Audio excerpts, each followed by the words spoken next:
এখন আমাদের কিচেনে দাঁড়িয়ে যে পশ্চারে আমরা রান্না করি, মানে আমাদের মা কাকিমারা বা আরেকটু আগে যদি আমরা দেখি সিনেমাতে বা সাহিত্যে পড়ি, একটা কিছুর উপরে বসে এরকম উনুন জ্বালিয়ে এভাবে রান্নাটা হতো, কিন্তু সেটা টোটালি এখন আমাদের দাঁড়িয়ে, এবং সেটাও বেশ কয়েক ঘন্টা। কিচেনে মা কাকিমাদের অনেকটা সময় চলে যায় দাঁড়িয়ে। এই স্লিপ ডিস্কের কারণ কি একটা এটাও হতে পারে? দাঁড়ানোটা খারাপ নয়, হ্যাঁ, কিন্তু একটানা দাঁড়ানোটা খারাপ। আর যেটা আচ্ছা। আপনি বললেন যে আগে রান্না করতো বসে, হ্যাঁ, মানে চৌকির মধ্যে বেশি হ্যাঁ, বসে বা হ্যাঁ। টুলের মধ্যে বসে, ঘুরে কিন্তু আমরা সেই স্কোয়াটিং এক্সারসাইজের দিকেই যাচ্ছি। আমরা জিমে স্কোয়াটিং এক্সারসাইজ করাই না, ঠিক ঠিক। বলি স্কোয়াট করবে, হুম, কোনো অপারেশন করার পর বলি উঠবোস করবে। হুম, উঠবোস করবে কেন? মানে আমার থাইয়ের সামনে এবং পিছনে যে মাংসপেশিগুলো আছে সেগুলো যাতে শক্ত হয়। কোমরের যে মাংসপেশিগুলো আছে, মানে প্যারাস্পাইনাল মাসেল, মানে শিরদাঁড়ার দুধারে যে মাংসগুলো আছে লম্বা লম্বা রেল লাইনের মতো, সেগুলো যাতে শক্ত হয়। আগের মা মাসিমারা এরকম উঠতো বসতো বারংবার বলে ওটা আগে থেকেই অটোমেটিক প্যারাস্পাইনাল মাসেলগুলো মজবুত থাকতো, তাদের এত স্লিপ ডিস্ক হতো না, শোনাই যেত না এতটা। একদম। আর যখন হতো ততক্ষণ 80-90 বছর বয়স হয়ে একদম, গেছে। একদম। স্যার, কোমরে ব্যথায় এখন দেখা যায় বাসে, ট্রেনে, মেট্রোতে ওই বেল্ট, তো কোমরে ব্যথা মানে মাস্ট বেল্ট, মানে একটা সময় বেল্ট পরতেই হবে সবাইকে? না, এরকমটা নয় যে কোমরে ব্যথা মানেই বেল্ট। তবে এটা ঠিক, বেল্ট হচ্ছে একটা সেফগার্ড, আপনি একটা প্রোটেকশন দিচ্ছেন। হুম, রোগীর যদি এরকম অবস্থা থাকে যে তার 5 দিন তাকে আমি রেস্ট বললাম, কিন্তু তার 5 দিন রেস্ট নেওয়ার মতো ক্ষমতা নেই, ঠিক। 5 দিন সে অফিস অ্যাবসেন্ট করতে পারবে হুম, না। সে বাধ্য হয়ে কাকুতি মিনতি করতে থাকে রোগী যে আমার একটা ওষুধ দিয়ে দিন বা কিছু একটা ব্যবস্থা করে দিন। তখন সেক্ষেত্রে তাকে একটা গার্ড দেওয়া হয়। সেই গার্ডটা শুধু তার শরীরের জন্য নয়, বাসে যাচ্ছে কারোর আরেকটা ব্যাগ এসে তার পিঠে যাতে গুঁতো না খায়, গুঁতো খেয়ে আবার যাতে ব্যথা না বাড়ে, ঠিক। বা যাতে অন্য কোনো এক্সটার্নাল ইনজুরি না হয়, সেটারও কিন্তু কাজ করে। হুম, তো সেক্ষেত্রে আমরা পেশেন্ট স্পেসিফিক বেল্ট দিয়ে থাকি। হুম, তবে বেল্ট পরলাম মানে এটা সারা জীবন কন্টিনিউ করতে হবে এমনটা নয়। পেশেন্টের সিমটম যদি কম থাকে, পেশেন্ট ভালো থাকে, তখন আস্তে আস্তে কিন্তু বেল্ট সরানো যেতে পারে, এবং আমার মনে হয় এটা সবাই তাই করে থাকে। স্যার, কোন জায়গাটা গিয়ে অপারেশনের দিকে আপনারা এগোন, মানে স্পন্ডোলাইটিস হোক বা এই স্লিপ ডিস্ক, এখানে অপারেশনের প্রয়োজনীয়তাটা কখন মনে হয়? কিছু নির্দিষ্ট ক্রাইটেরিয়া আছে, মানে সারা পৃথিবী সেই ক্রাইটেরিয়া মেনে চলে, এবং আমার মনে হয় সব অর্থোপেডিক এবং নিউরোসার্জেনও সেই ক্রাইটেরিয়া মেনে চলে, যে এমআরআইতে আমার এই ফাইন্ডিং আছে, এই ফাইন্ডিং বলে দিচ্ছে যে স্পাইনাল কর্ডটা অনেকটা চাপ খাচ্ছে বা তার নিউরোলজিক্যাল সিমটম হচ্ছে, হুম, সে তার পেচ্ছাপ ধরে রাখতে পারছে না, হুম, কখন মলত্যাগ করবে সেইটা সে বুঝতে পারছে না, হুম, নিজে থেকে হয়ে যাচ্ছে, ঠিক। বা এমন যন্ত্রণা যে তার ওটা স্বাভাবিক জীবনযাপনে বাধা ফেলছে, মানে daily activities of daily living hamper হচ্ছে, এইগুলো যদি আমরা দেখছি, তো সেক্ষেত্রে তখন আমরা কিন্তু অপারেশনের জন্য সাজেস্ট করছি। আর আর্লি স্টেজে এক্সারসাইজেই আমাদের ঠিক হয়ে যাবে? অবশ্যই একদম। হুম, তাই যদি হতো তাহলে আমরা সব কোমরে ব্যথার পেশেন্টকেই কিন্তু মানে অপারেশন টেবিলে তুলতাম, আমরা তা করি না। হার্ডলি 10 জন কোমরে ব্যথার রোগীর হয়তো একজনের অপারেশন লাগে, হুম, বাকি 9 জন কিন্তু মেডিসিনেই সারছে। হুম, মেডিসিন এবং অ্যালাইড ফিজিক্যাল থেরাপি যা কিছু আছে সেগুলো নিয়ে কিন্তু পুরো চিকিৎসাটা হয়। যখন দেখছি ওগুলোতে কাজ হবে না বা রোগী পেয়েছে সেগুলো রোগী সারছে না, রোগীর তার সিমটমগুলো থাকছে, ঠিক, তখন উই প্ল্যান ফর অপারেশন। ঠিক।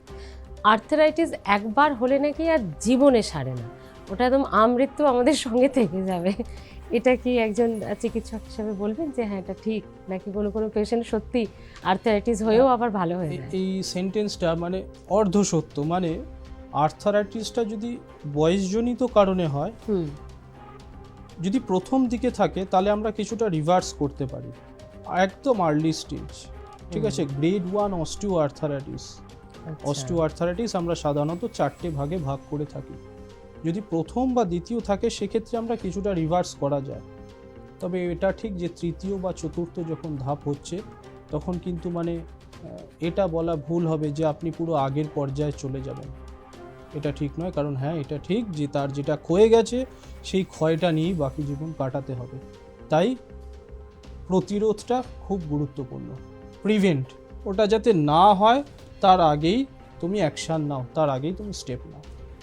আর স্পন্ডেলাইটিসের বিষয়ে কি বলবেন, যে সেটাও কি একই রকম ভাবে, সেটাও এক্সারসাইজ আর্লি স্টেজে? সেটাও আমি বলবো যে একদম শুরুর দিকে না, এখন সবাই তো জিমে যায়, ম্যাক্সিমাম পেশেন্ট যেটুকু পাই মানে জিম করতে করতে আঘাত পেলো, বা যেই জিমটা যেই এক্সারসাইজটা তার 7 দিন জিমে যাচ্ছে, গিয়ে সে মানে 20 কিলোস নিয়ে তুলছে, তো সেইটা তার প্রয়োজন নেই। সেগুলো এই কিছু কিছু ছোট ছোট স্টেপ যদি আমরা একটু মেনে চলি, একটু নিজের ওটা যদি একটু ফাইন টিউনিং করি, তাহলে কিন্তু আমাদের এই স্পন্ডালাইটিস, স্লিপ ডিস্ক, এই রোগগুলো কিন্তু এত তাড়াতাড়ি আসবে না। একটু নিয়মিত ব্যায়াম, খাওয়া দাওয়াটা ঠিক করে, আর এখন শীতকালের জন্য আলাদা করে আমি বলবো এটা নিয়ে।